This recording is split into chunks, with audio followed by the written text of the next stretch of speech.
মৰমৰ ভাইটি ভণ্টিসকল, আজি আমি শিকিম কেইটামান শৰীৰৰ আভ্যন্তৰীণ অংগৰ নাম অসমীয়াৰ পৰা ইংৰাজীত। মগজু, ইংলিছত ব্ৰেইন। হাড়, ইংলিছত বন। যকৃত, ইংলিছত লিভাৰ। বৃক্ক, ইংলিছত কিডনী। তেজ, ইংলিছত ব্লাড। তাৰপিছত হৃদয়, ইংলিছত হাৰ্ট। নাড়ী ভুঁড়ি, ইংলিছত ইণ্টেষ্টাইন। প্লীহা, ইংলিছত স্প্লিন।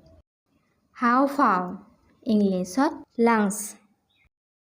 লাওখোলা, ইংলিছত স্কাল। কাণৰ পৰ্দা, ইংলিছত ইয়াৰ ড্ৰাম। পাকস্থলী, ইংলিছত ষ্টমাক।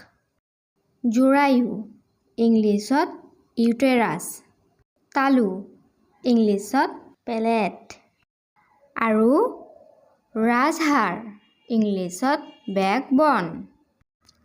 ভিডিঅ'টো ভাল লাগিলে প্লিজ লাইক, কমেণ্ট, শ্বেয়াৰ কৰিবা আৰু মোৰ চেনেলটো ছাবস্ক্ৰাইব কৰিবা। Thank U.